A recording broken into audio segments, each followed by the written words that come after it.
Chicken Safe, a food safety announcement. Brought to you by the Atomic City Adams.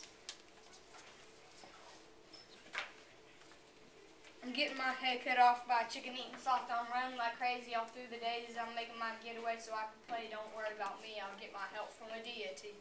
According to Wikipedia.com, more than 50 billion chickens are raised annually for both chicken meat and eggs.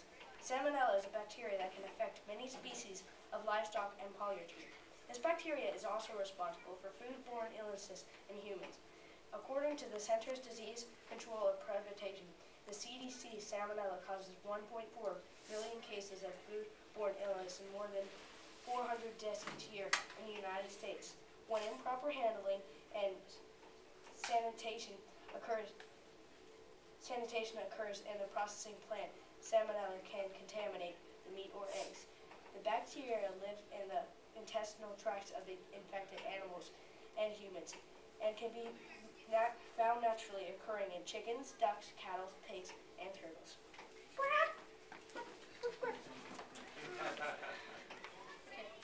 The spread of salmonella is controlled by keeping the chicken houses clean and disinfected, and by monitoring the chicken houses by sampling the birds' little fecal matter and dust.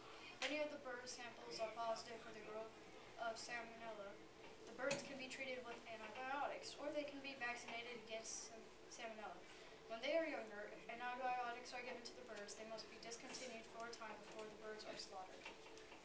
When the chickens are about 6 weeks old, they are ready to harvest. In larger operations, after the birds are slaughtered, they are carried by an automatic neck cutter. The carcasses hang until the blood has drained. Hey, you!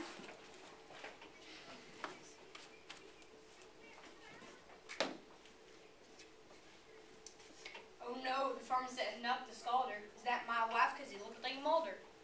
By watching YouTube videos, we have learned that after the chickens have been slaughtered and the blood has been drained, they are dipped into hot water to scald the skins, making the follicles relax and removing the feathers easier.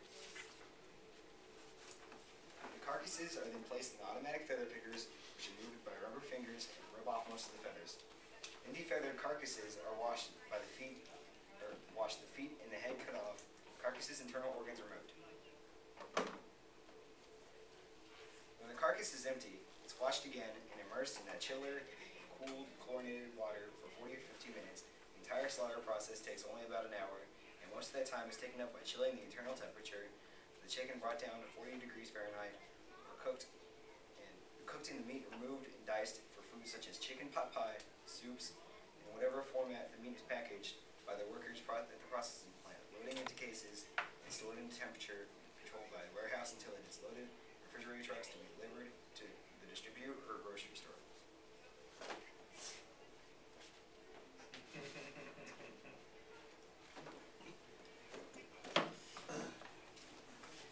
Most foodborne illness outbreaks are a result of contamination from food processors and food handlers. Most chicken is delivered to grocery stores or restaurants, nursing homes, hospitals, daycare centers, and schools by food distributors.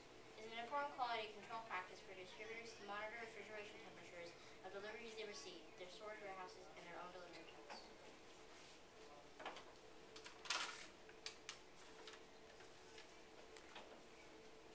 U.S. Food Services is a food distributor. We invited Katie Clark, a nutritionist with U.S. Food Services, to one of our meetings and learned about their quality control methods to ensure the safety of the chicken they receive from chicken processors and distribute to food service providers. Katie's accounts are hospitals, daycare centers, and nursing homes. When a shipment of chickens arrives at the U.S. Foods warehouse, food inspectors review each shipment to ensure that the chicken was transported at the proper temperatures between 34 degrees and 40 degrees Fahrenheit. Trucks should have temperature devices which constantly record temperatures on a running graph and the duration of a trip. One of the extremely important places in handling perishable meat and poultry products safely is the receiving dock. A shipment is rejected if it has ever been out of its temperature range during transport.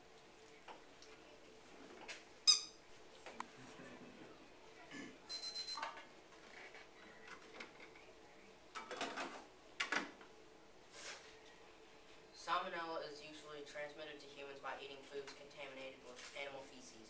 Salmonella present on raw meat and poultry could survive if the product is not cooked at a safe minimum internal temperature.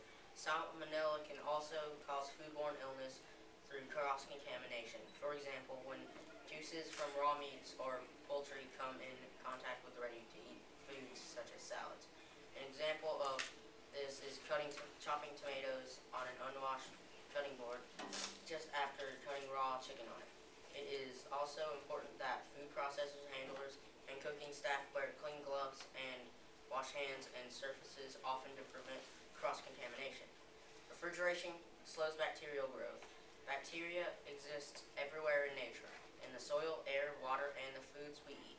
When they have nutrients, moisture, and favorable temperatures, they grow rapidly. Bacteria can grow most rapidly in the range of temperatures between 40 and 140 degrees Fahrenheit, the danger zone. Some doubling in the number in as little as 20 minutes. A refrigerator set at 40 degrees Fahrenheit or below will protect most foods. The U.S. Food and Drug Administration recommends cooking chicken to a safe minimum internal temperature of 180 degrees Fahrenheit. The internal temperature should be checked with a thermometer in